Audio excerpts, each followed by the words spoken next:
नमस्कार. भारताचा राजकीय इतिहास या युट्यूब चॅनलवर आपले स्वागत आहे. माझे नाव गिरीश खरे आणि या चॅनलवरती आपण 1947 नंतर म्हणजे भारताला स्वातंत्र्य मिळाल्यानंतर भारताच्या राजकारणात घडलेल्या काही महत्वाच्या घडामोडींचा परामर्श घेणार आहोत. आणि हा परामर्श घेताना या घटनेनंतर ते घडलं, त्याच्यानंतर हे घडलं, अशा पद्धतीची कुठची यादी किंवा जंत्री मी सादर करणार नाहीये. तर सध्याच्या काळात काही महत्वाचं घडलं असेल तर त्याचा पूर्वी कुठच्या घडलेल्या घटनेशी नक्की काय संबंध होता आणि त्याची सांगड कशी घालता येईल, किंवा ज्याला आपण हिस्ट्री रिपीट्स इटसेल्फ म्हणतो, म्हणजे पूर्वी झालेलं एखादी घटना असेल तशा प्रकारचीच जर का दुसरी घटना आता होत असेल तर त्याची आपण उकल ही या युट्यूब चॅनलवरती करणार आहोत. तर आजच्या व्हिडिओचा विषय आहे LICचे खाजगीकरण.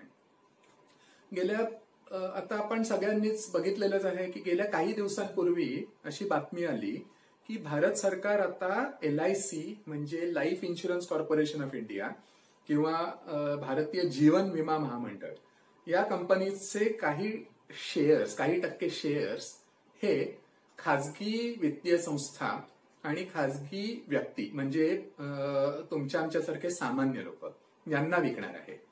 त्याच्यासाठी हा IPO लॉन्च केला जाणार आहे आणि अर्थातच हे व्यवहार शेअर मार्केटवरती होणार आहे. म्हणजे होणार आहे काय की आता जे 100% सरकारी मालकीची जी LIC आहे त्याचा काही टक्के मालकी ही खाजगी वित्तीय संस्था आणि व्यक्तींकडे जाणार आहे. आता ही बातमी वाचल्यानंतर मला सगळ्यात पहिल्यांदा माझ्या मनात विचार आला की हे चक्र उलट्या दिशेने फिरते. म्हणजे काय तर भारताला स्वातंत्र्य मिळण्यापूर्वी आणि स्वातंत्र्यानंतरही पहिली काही वर्ष पूर्ण विमा उद्योग हा खाजगी कंपन्यांच्या ताब्यात होता. त्या विमा उद्योगात सरकारी कंपन्यांचं अस्तित्व नव्हतं. ते 1956 साली सरकारने विमा उद्योगाचं राष्ट्रीयकरण केलं. आता राष्ट्रीयकरण म्हणजे काय की त्यावेळेला साधारण 200 लहान मोठ्या विमा कंपन्या, खाजगी विमा कंपन्या भारतामध्ये होत्या. तर सरकारने त्या सगळ्या खाजगी कंपन्या ताब्यात घेतल्या थोडंफार मोबदला देऊन, आणि त्यानंतर खाजगी कंपन्यांना विमा उद्योगात पडायला बंदी घालण्यात आली. आणि त्याच्यानंतर LIC आणि GIC म्हणजे general insurance corporation of India याची स्थापना झाली आणि याच कंपन्या फक्त भारतीय विमा उद्योगात राहतील अशा प्रकारचा सरकारने निर्णय घेतला. तर याला म्हणतात विमा उद्योगाचं राष्ट्रीयकरण सरकारने केलं.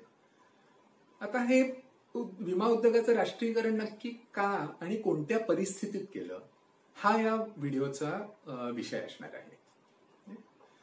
तर त्याचं झालं असं की हे कुठच्याही एक प्रकारची रोचक गोष्ट आहे आणि कुठच्याही गोष्टीमध्ये असतात अशा या गोष्टीचे काही सूत्रधार आहेत आणि त्यातील सगळ्यात महत्वाचा सूत्रधार होते ते म्हणजे पंडित जवाहरलाल नेहरू पंतप्रधान यांचे जावई फिरोज गांधी.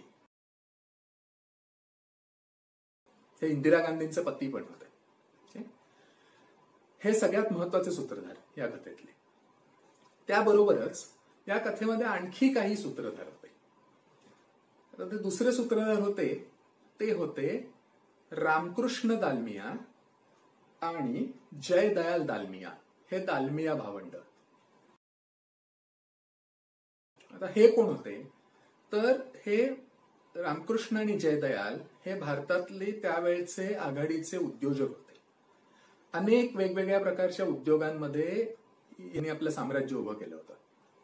म्हणजे त्यांच्या मालकीचे साखर कारखाने होते, त्यांच्या मालकीचे काही केमिकल कंपन्या होत्या, वेगवेगळी रसायने बनवणाऱ्या कंपन्या होत्या, त्यांच्या मालकीची एक बँकही होती भारत बँक, आणि तसंच त्यांच्या मालकीची एक विमा कंपनी सुद्धा होती आणि ती कंपनी होती भारत विमा कंपनी. आता हे सगळी आजचा जो व्हिडिओ आहे तो हा भारत विमा कंपनी याच्या भोवती फिरणार आहे.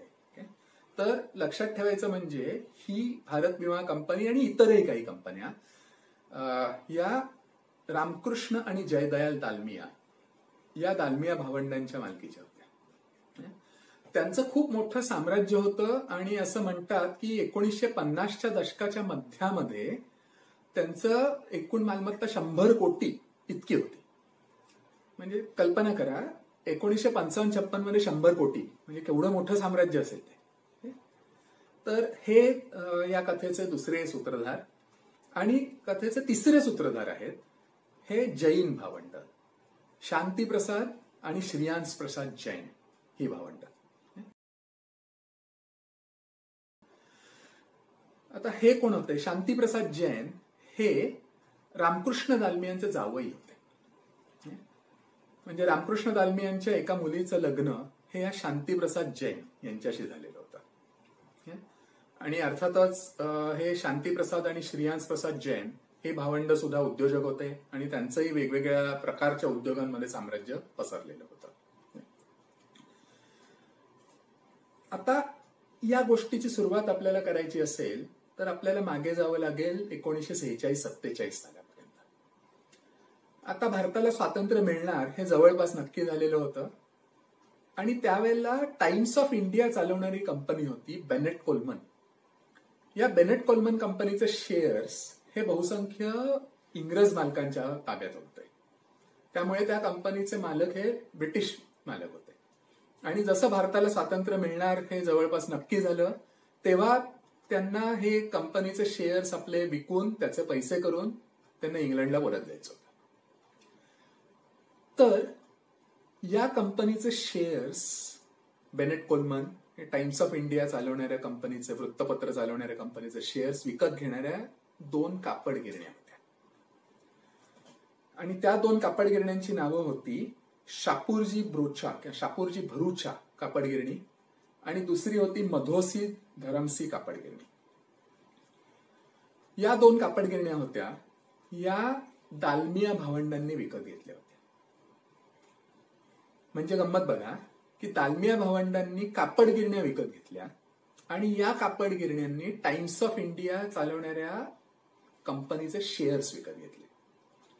आता कोणाला वाटेल की कापड गिरणी आणि वर्तमानपत्र हे याच्यात काय साम्य आहे? खरं सांगायचं तर याच्यात कसलंही साम्य नाही. हे 2 पूर्णपणे वेगळे उद्योग आहेत. आता असं वेगळ्याच कुठच्या तरी उद्योगातल्या कंपनीचे शेअर्स विकत घेणं एका कंपनीने हे वैध ठरतं का? तर त्याचं उत्तर हो किंवा नाही असं आहे. आता हो किंवा नाही असं मी का म्हणतोय तर त्याचं कारण हे की जेव्हा कंपनीची स्थापना होते तेव्हा कंपनीचं आर्टिकल्स ऑफ असोसिएशन आणि मेमोरँडम ऑफ असोसिएशन हे रजिस्टर ऑफ कंपनीजकडे फाईल करावं लागतं. आणि त्याच्यामध्ये कंपनीची नक्की ध्येय धोरणं काय, कंपनी नक्की कोणकोणत्या वेगवेगळ्या उद्योगांमध्ये असणार वगैरे वगैरे सगळी माहिती दिलेली असते. आता त्या कंपनीच्या आर्टिकल्स आणि मेमोरँडम मध्ये जर का वर्तमानपत्र चालवणार हा सुद्धा उल्लेख असेल तरच हा व्यवहार वैध ठरेल, अन्यथा नाही.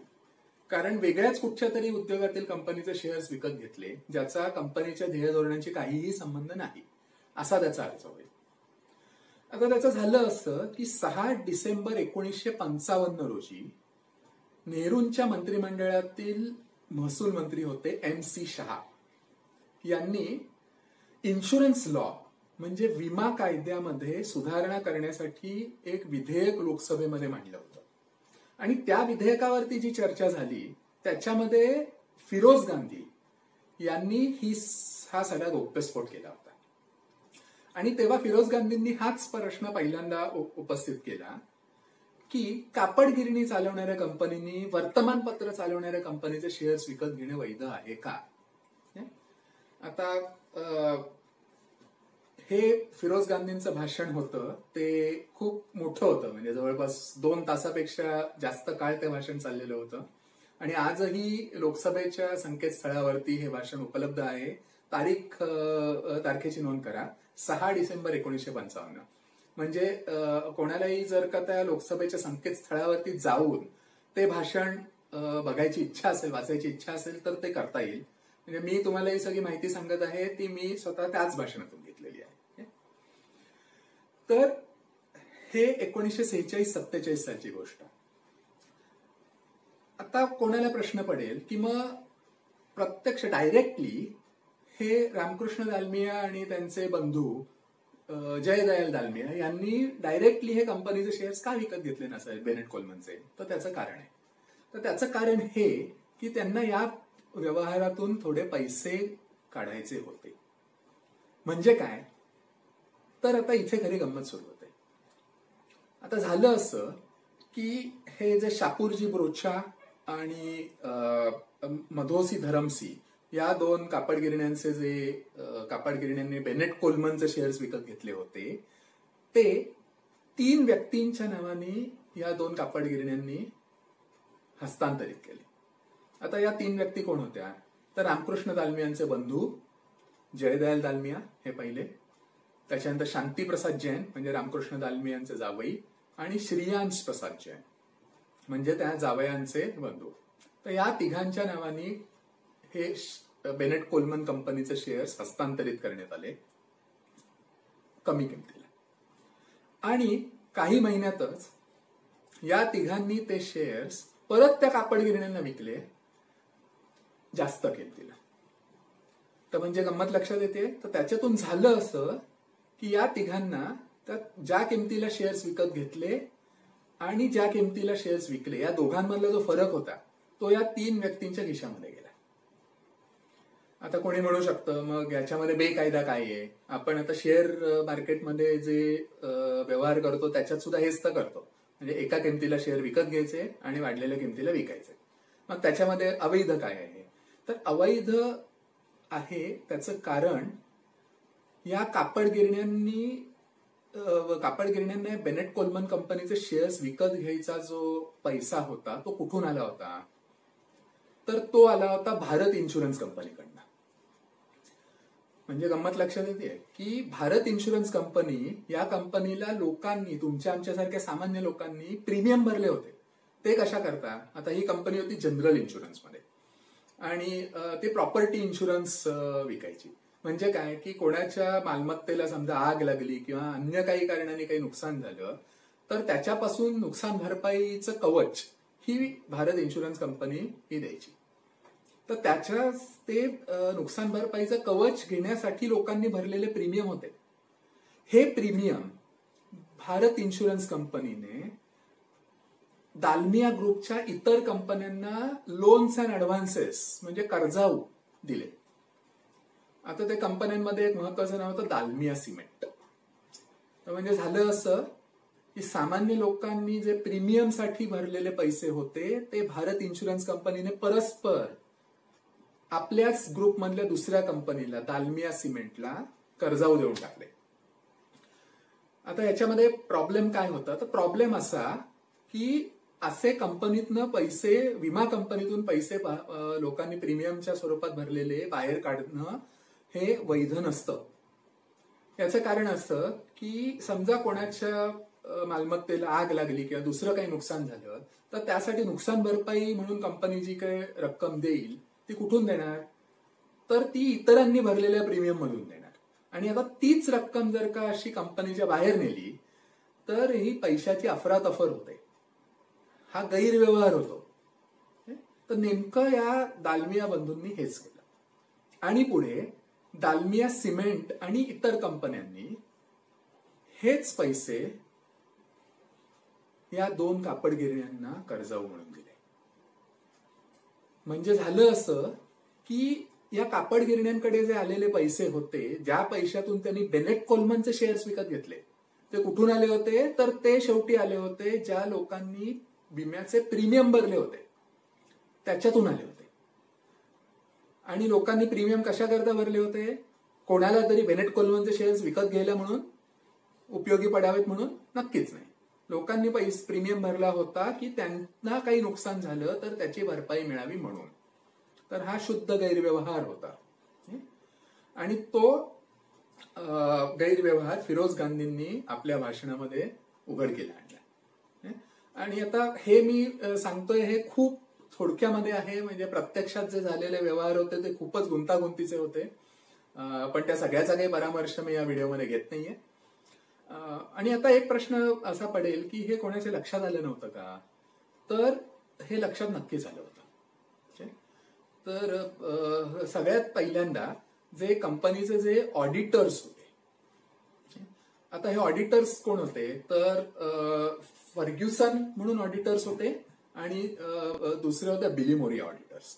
आता 2021च्या जगामध्ये हे ऑडिटर्स डेलॉइट इंडिया या महत्वाच्या ऑडिटिंग फर्म मध्ये विलीन झालेले आहेत आणि आजही डेलॉइट ही भारतातील आघाडीच्या ज्या 4 ऑडिट करणाऱ्या कंपन्या आहेत त्याच्यापैकी एक आहे. तर अशा कंपनीचे जे ऑडिटर्स होते त्यांनी या व्यवहारावरती ताशेरे जोडले होते भारत इन्शुरन्स कंपनीच्या ऑडिट रिपोर्टमध्ये की तुम्ही असे लोकांकडनं प्रीमियमच्या द्वारे आलेले पैसे तुम्ही कंपनीच्या बाहेर नेताय, हे योग्य नाही असे ताशेरे त्यांनी ओढलेले होते.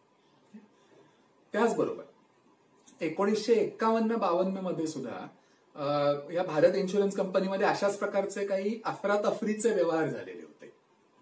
तर त्याच्यावरती जे कंट्रोलर ऑफ इन्शुरन्स म्हणजे सध्या जे insurance regulatory authority of India जे आहे किंवा ज्याला आपण इरडा म्हणतो, तर त्या इरडाचं ते काय करतात की अशा इन्शुरन्स कंपन्या किंवा विमा कंपन्यांमध्ये अशा प्रकारचे गैरव्यवहार होऊ नयेत म्हणून त्यांच्यावरती लक्ष ठेवणारी ही यंत्रणा आहे. तशी यंत्रणा ही स्वातंत्र्याच्या पूर्वी होती. त्या यंत्रणेला कंट्रोलर ऑफ इन्शुरन्स म्हणायचे. त्यांनीही या भारत इन्शुरन्स कंपनीवरती ताशेरे जोडलेले होते. पण हे आपण 1951-52चं जग होतं. त्यावेळेला या सगळ्या गोष्टींविषयी तितकी जागरूकता नव्हती आणि तितक्या प्रमाणावरती आपल्या संस्था पण विकसित झालेल्या नव्हत्या की त्याच्यामुळे कारवाई वेळीच होऊ शकेल अशा प्रकारे. आणि दुर्दैवाने त्यामुळे भारत इन्शुरन्स कंपनी आणि दालमियांवरती काहीही कारवाई झाली नाही. आणि हा मुद्दा फिरोज गांधींनी लोकसभेत मांडल्यानंतर पंडित नेहरूंचं सरकार हादरून जाईल अशी परिस्थिती निर्माण झाली. तर त्याचं कारण असं होतं की सगळ्यात महत्वाचं म्हणजे हा मुद्दा मांडणारे कोण होते तर स्वतः पंतप्रधानांचं जावई. आणि दुसरं म्हणजे रामकृष्ण दालमिया हे मोठे उद्योजक होते आणि ते काँग्रेस पक्षाला जवळचे होते, सत्ताधारी काँग्रेस पक्षाला त्यावेळेला जवळचे होते. तर त्याच्यामुळे हे खूप खळबळ अशी माजलेली होती सर्वत्र आणि नेहरूंच्या सरकारवरती काहीतरी करावं, या गैरव्यवहाराविरुद्ध काहीतरी तुम्ही कारवाई करा अशा प्रकारचा दबाव वाढायला लागला. तर त्याच्यातून मग पंडित नेहरूंच्या सरकारने काय केलं तर 19 जानेवारी 1956 म्हणजे हे 6 डिसेंबर 55ला फिरोज गांधींचं भाषण आहे. त्याच्यानंतर अवघ्या दीड महिन्यात एक वटहुकूम जारी केला आणि सगळ्या खासगी विमा कंपन्यांचं राष्ट्रीयीकरण करून टाकलं. हा वटहुकूम जारी केला आणि त्याच्यानंतर यथावकाश तो वटहुकूम लोकसभा आणि राज्यसभा या दोन्ही संसदेच्या सभागृहांमध्ये पास करण्यात आला. ते झालं 19 जून 1956 रोजी आणि त्यानंतर 1 सप्टेंबर 1956 रोजी खासगी विमा कंपन्यांचं अस्तित्व भारतातनं संपलं आणि LIC आणि GIC ची स्थापना झाली. तर ही अशी LIC आणि GIC च्या स्थापनेची पार्श्वभूमी आहे. आणि हे विमा उद्योगाचं राष्ट्रीयकरण केलं नेहरूंच्या सरकारने तेव्हा कारण काय दिलं होतं की असं खासगी कंपन्यांमध्ये गैरव्यवहार चालतात, पैशाची अफरातफर होते, त्याच्यामुळे त्याविरुद्ध काहीतरी करायला पाहिजे म्हणून विमा उद्योगाचंच राष्ट्रीयकरण करून टाकलं. ऐकायला गंमत वाटेल. आपल्या सगळ्यांना आठवतच असेल की 2009 मध्ये सत्यम कॉम्प्युटर्स म्हणून एक भारतातील त्यावेळेला आघाडीची IT कंपनी होती. म्हणजे आता जे इन्फोसिस, TCS, विप्रो अशा ज्या आघाडीच्या काही कंपन्या आहेत IT कंपन्या, त्याबरोबर सत्यम कॉम्प्युटर्स ही भारतातील पहिल्या 5 मधली एक कंपनी होती IT मध्ये. आणि त्या कंपनीचे जे मालक होते रामलिंग राजू, त्यांनी कंपनीमध्ये भ्रष्टाचार केला होता, पैशाची अफरातफर केली होती.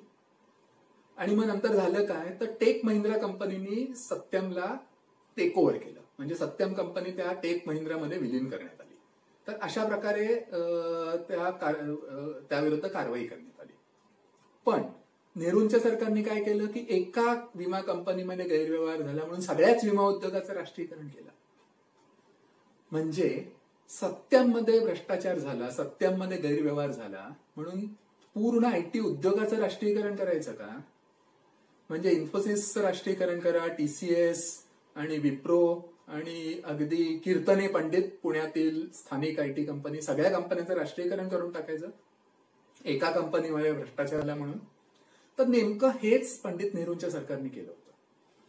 त्याच्यानंतर जवळपास 43 वर्ष विमा उद्योगामध्ये फक्त सरकारी कंपन्याच राहतील अशा प्रकारचा सरकारी एक नियम होता.